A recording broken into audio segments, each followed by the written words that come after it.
Titus Faith and Leadership, Iman dan Kepemimpinan Titus. 2 Korintus 7 ayat 6 sampai ayat yang ke-7. Tetapi Allah yang menghiburkan orang yang rendah hati telah menghiburkan kami dengan kedatangan Titus. Bukan hanya oleh kedatangannya saja, tetapi juga oleh penghiburan yang dinikmatinya di tengah-tengah kamu.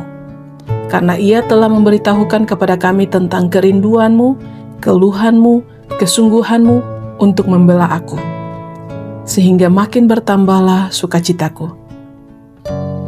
1. Titus adalah orang non-Yahudi atau Yunani.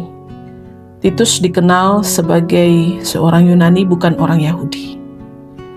Ini sangat penting karena menunjukkan bahwa Injil juga terbuka bagi bangsa-bangsa lain, bukan hanya untuk orang Yahudi saja.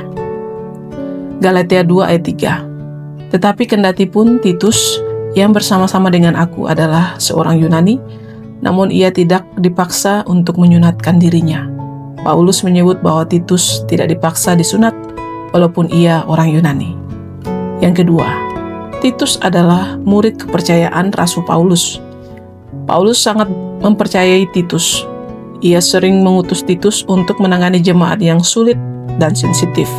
Paulus bahkan menyebut Titus sebagai anakku yang sah di dalam iman, Titus 1 ayat 4. Yang ketiga, Titus pernah menangani jemaat Korintus yang penuh konflik.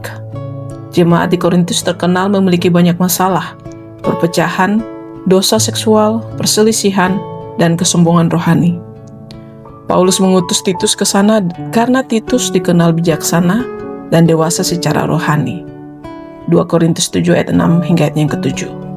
Kedatangan Titus membawa kabar baik dan menghibur Paulus. Yang keempat, Titus menjadi pemimpin gereja di Pulau Kreta. Paulus meninggalkan Titus di Kreta untuk menata jemaat, menetapkan penatua, dan mengajar doktrin yang benar. Pulau Kreta saat itu terkenal keras dan penuh moral yang buruk, sehingga tugas Titus tidak mudah. Titus 1 ayat 5. Yang kelima, Kitab Titus ditulis khusus untuknya. Salah satu surat pastoral dalam Perjanjian Baru adalah Epistle to Titus. Isi surat ini banyak membahas kepemimpinan rohani, karakter pelayan Tuhan, kehidupan kudus, dan pentingnya perbuatan baik. Yang keenam, Titus dikenal sebagai pribadi yang lembut tetapi tegas. Paulus memuji sikap Titus karena sungguh-sungguh melayani, memiliki hati bagi jemaat, dan bekerja bukan karena terpaksa. 2 Korintus 8 ayat 16 hingga ayat yang ke-17.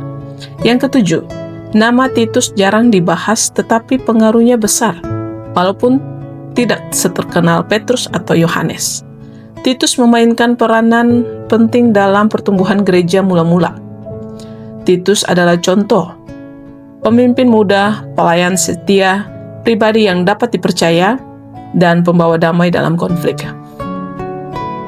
Misi, pelajaran rohani dari Titus.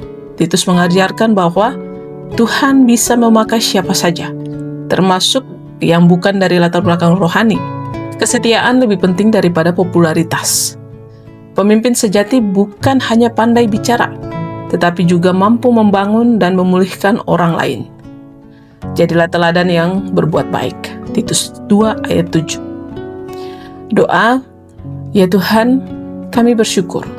Melalui firman-Mu dan murid-Mu Titus, kami dapat belajar bahwa pemimpin sejati bukan hanya pandai bicara, tetapi juga mampu membangun dan memulihkan orang lain. Jadikanlah kami seperti Titus, pemimpin muda, pelayan setia, pribadi yang dapat dipercaya, dan pembawa damai dalam konflik. Dalam nama Tuhan Yesus kami berdoa. Amin.